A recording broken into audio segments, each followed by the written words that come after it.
धरती पटक थे, ठीक है। इसकी बहुत प्रशंसा थी। जो धरती पटक थे था वो बहुत सारे पहलवानों को हरा चुका था, तो उसकी बहुत प्रशंसा थी और लोग उसके नाम से ही कांपते थे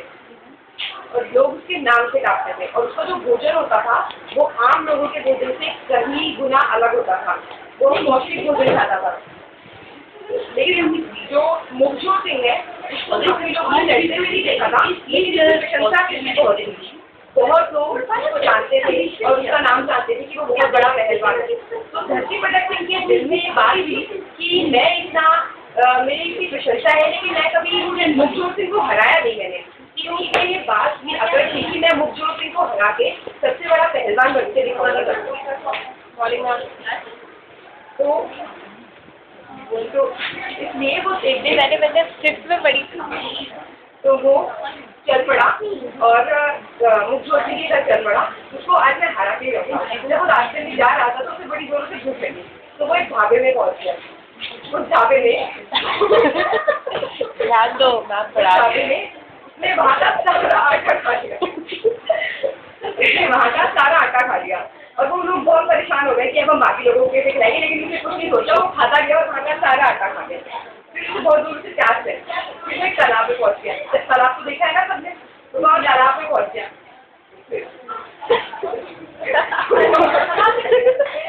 वहाँ पे इतना सारा पानी आया कि तालाब का पानी आया हो गया। अभी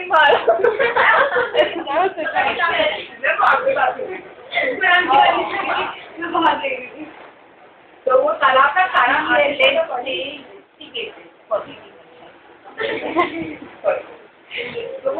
सारा पानी पी गया। फिर वहाँ पर उसको बहुत जोर से बहुत बड़ा सा डका दिया, डका लगाकर खाना खाने के बाद पानी में डाल दिया। ऐसे आवाज आती है कभी नहीं मारा, तो मैं भी बात करें, ठीक है। तो डकार मारा और वहीं पे सो गया। जब वो वहाँ सो रहा था तो वहाँ पर एक हाथी आया। वो हाथी रोज उस तालाब में पानी पीने आता था। उस दिन वो आया, उसने देखा अरे पानी इतना कम कैसे हो गया। उसको बहुत चिंता हो गई कि मेरे लिए पानी यहाँ पे खत्म हो जाएगा। तो उसने देखा कि वहाँ पर एक आदमी सोया हुआ था। उससे शक हुआ कि जरूर इसने किया होगा, तो वो जोर जोर से चिंगाने लगा। इतनी देर में धरती पटक सिंह उठा और उसकी सूंड को अपने हाथ में दबा और उसको उठा के वो मुखजोत सिंह के घर ले गया और उसके आंगन में फेंक दिया और बोला कि अरे वो मुखजोत सिंह कहाँ छुपा बैठे तू मेरे डर से, चल बाहर आ, अगर तेरे में हिम्मत है तो आज मुझे हरा के दिखा। वो वहाँ पे उसकी पत्नी घबरा गई और वो मुखजोत सिंह था, वो इतना डरपोक था, वो पीछे दरवाजे से भाग गया। अब उसकी पत्नी डर गई कि मैं इसको भगाऊं कैसे इस पागल को यहाँ से। तो वो कहने लगी कि अभी वो घर में नहीं है, पहाड़ ढकेलने गए हैं, 10-12 दिन बाद आएंगे, आप बाद में आके लड़ लेना उनसे। तो कह रहा नहीं मैं तो अभी लड़ूंगा। तभी उसका बेटा आया मुखजोत सिंह का। उसने देखा कि ये पागल शोर मचा रहा है और यहाँ पे हाथी पटक दिया। उसने अकल लगाई, उसने बोला अरे माँ ये पागल कौन है जो बाहर शोर मचा रहा है और हमारे आंगन में उसने चूहा क्यों फेंका है। तो धरती पटक सिंह ने बोला कि मैंने हाथी फेंका है और वो बोल रहे कि चूहा फेंका है, ये क्या बात है। उसकी माँ ने भी समझदारी दिखाई और उसने बोला कि अरे बेटा ये तो बहुत बड़ा पागल है और पता नहीं कहाँ से आ गया, तुम्हारे पिता से लड़ने की लट लगा के बैठा है ये यहाँ पे, और अभी तुम्हारे पिता जब आएंगे ना तभी इसको समझाएंगे और तब देखेगा कि धुन दबा के खा लेगा।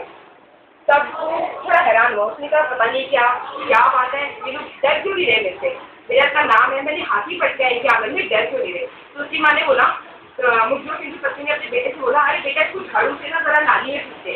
तो वो आगे आगे करने लगा, झाड़ू लगाने की आवाज़ आई आंगन में, तो आगे आगे आगे आगे करना उसको। तो इसी दिन वो नाली में गिर गया। तो उसने बोला अरे माँ तो नाली में गिर गया हाथी। तो मुखजोत सिंह को बड़ा डर लगा कि अरे इसका बेटा इतना बलवान है तो इसका पिता कितना बलवान होगा, वो तो मुझे मार ही देगा। वो तो डर गया पूरी तरह, इतना डरा कि उसने बोला कि अच्छा ठीक है तुम्हारे पिता आए। तो उन्होंने बोला कि मुझे यहाँ से ना दातुन वो पेड़ चाहिए था एक, तो वो वहाँ से ना खजूर का पेड़ उखाड़ लेता है और कहता है अपने पिता को बोला कि मुझे पेड़ की आवश्यकता थी तो मैंने पेड़ ले लिया वहाँ से। तो तब उसका बेटा मुखजोत सिंह का जो बेटा होता है वो बोलता है अरे माँ देखो ये पागल हमारे पिताजी का दातुन उखाड़ के लेकर जा रहा है। तब तो धरती पटक सिंह जान ही निकल गई और वो वहाँ भागकर आता है। जैसे वो आगे भागा इसी देर में मुखजोत सिंह वापस आया। उसने पूछा अरे बेटा गप्पी पागल कहाँ चला गया, तो शोर मचा रहा था यहाँ पे आके। तो उसने बोला कि पिताजी को चला गया, मैंने छुड़ा दिया। उसने बोला अरे तू मेरा बेटा है और तूने उसको पेड़ में जाने दिया, तूने तो कुछ कहा नहीं, कोई करारा जवाब नहीं दिया उससे। तो उसने कुछ नहीं कहा। तो उसने कहा तूने तो मेरा नाम खो दिया है और मुखजोत सिंह का तो नाम बर्बाद कर दिया, मेरा बेटा होकर तूने इतनी कायरता का काम किया, चल को नदी में फेंक के आपको। उसने उसको उठाया, कंधे में बिठाया और नदी में फेंकने के लिए चल पड़ा। उसे लगा कि रास्ते में उसका बेटा रोएगा और फिर वो उसको क्षमा कर देगा, उसे समझा देगा, लेकिन ऐसे कुछ नहीं, वो चुपचाप बैठा रहा। तो उसने बोला उसे डराने के लिए कि देखो बेटा, नदी पास ही है, अब तुम्हें मैं फेंकूंगा। तो कह रहा कोई बात नहीं पिताजी, मुझे भी दिख रही है, यहाँ पे दिख रही मुझे, चलो चलते हैं। तो फिर उसने अपने बेटे को ये सब सुन के उसका बेटा शांत हो गया। वो जोशी को अपने बेटे को कंधे से उतार के चली, बेटा सच बता क्या किया उसने।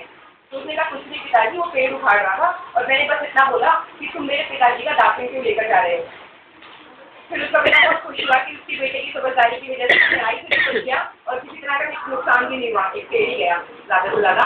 तो उसने उसकी पीठ थपथपाई और बोला कि वाह बेटा, तू मेरा नाम जरूर रोशन करेगा।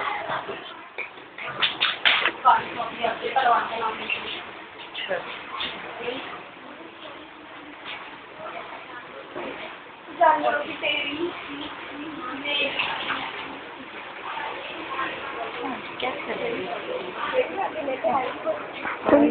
वीडियो बनाइए, टाइम पास।